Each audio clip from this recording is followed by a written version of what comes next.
tips when replacing rollers on the patio sliding doors. So this is a door removed from this particular channel here. This wheel came out of here. You undo the screw, pull that out. This is the new wheel in here. You can see it slides up and down. So quite easy. This is a brand new replacement one that I bought. I've got a couple of them, so they'll be going in, and that's to replace this absolutely fallen to bits wheel.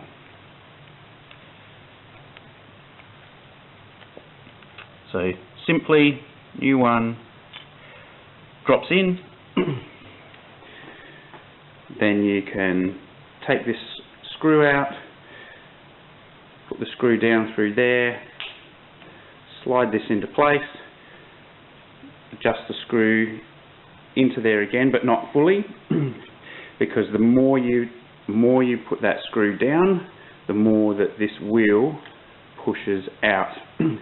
So depending on the level of your bottom rail as to how much you need to adjust the wheel on that end and the wheel on this end to sort of slightly skew it either way to get it to slide in and connect properly. Just another tip, you can either use a wire brush, or if you really want to, you can use one on a drill. And the main reason you're doing this is because you're using the vacuum to clean the channel, but then you don't want the new wheels on a rough sliding surface. So simply using a wire brush like this cleans that sliding rail and smooths it as well. So if there's any little rough edges on there, they're quite easily going to be cleaned off just with the wire brush. So I'm not even going to worry about using the wire brush on the drill, because this is a skinny one that is fitting right in this channel easily.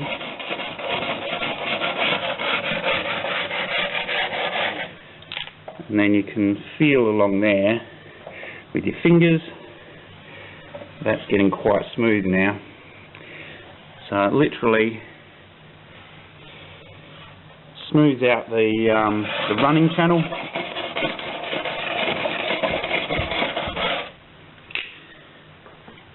And you just do a quick vacuum to clear out a few bits and pieces.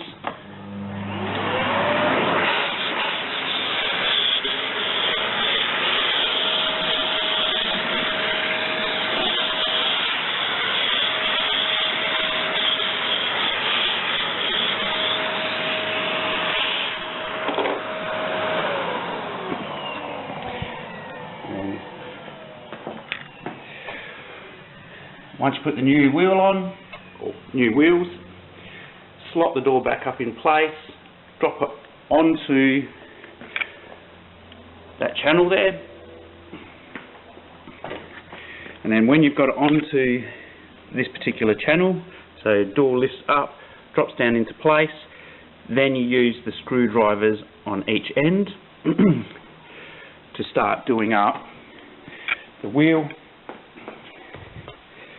Most of them are Phillips head setup, but it's also got enough of a groove there to use a flathead screwdriver, and that's literally screwing that in, and it starts to push this wheel up higher, and that's your adjustment. Hope this has been helpful to you, and that's a few tips of how to sort out new rollers on a door.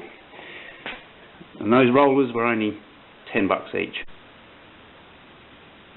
And for completeness, I thought I would just show you the actual drill bit wire brush.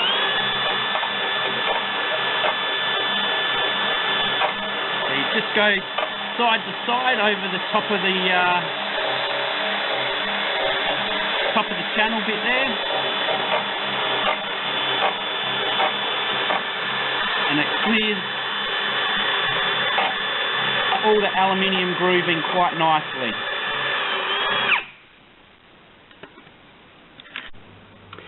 So basically the speed of this wire wheel spinning around is what cleans any burrs or rough edges off the aluminium track. It quite easily, at speed,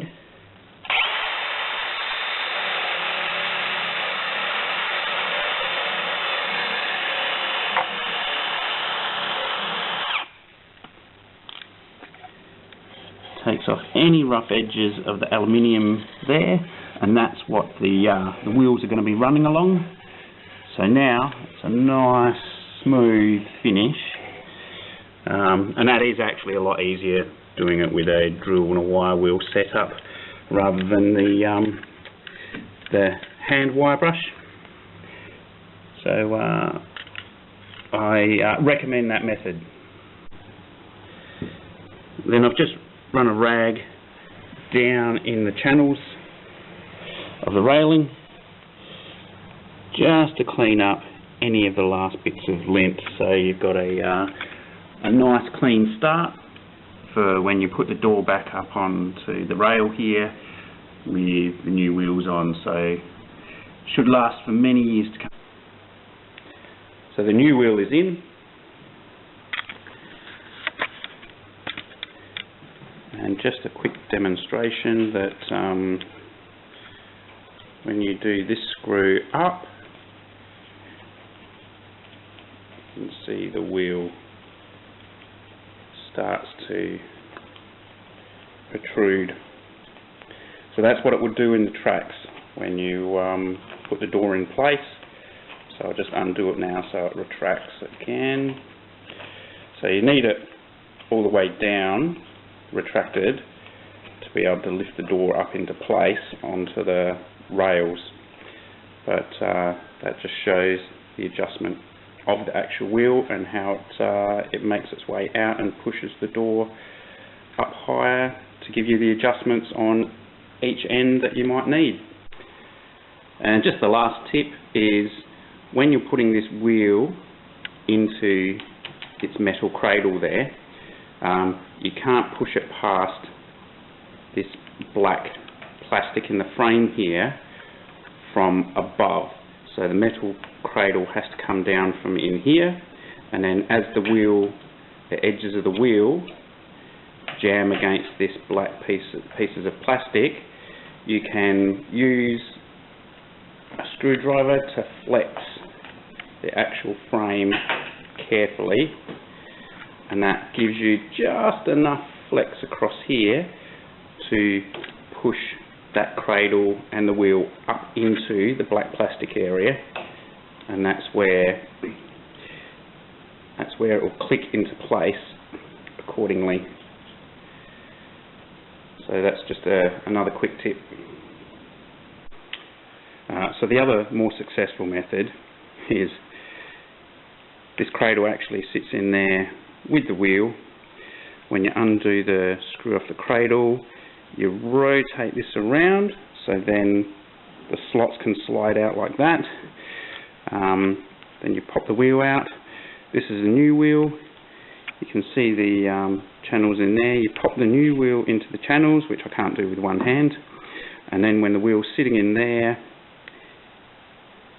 put those grooves in against the axle of the wheel, slide it around like that, pop it into place, and then you put the screw back through the top. So that's the most successful way, and it's probably the proper way to actually remove them, and that's why it's got that angle guide there as well, not only for lifting up the height, but allowing you to remove it to make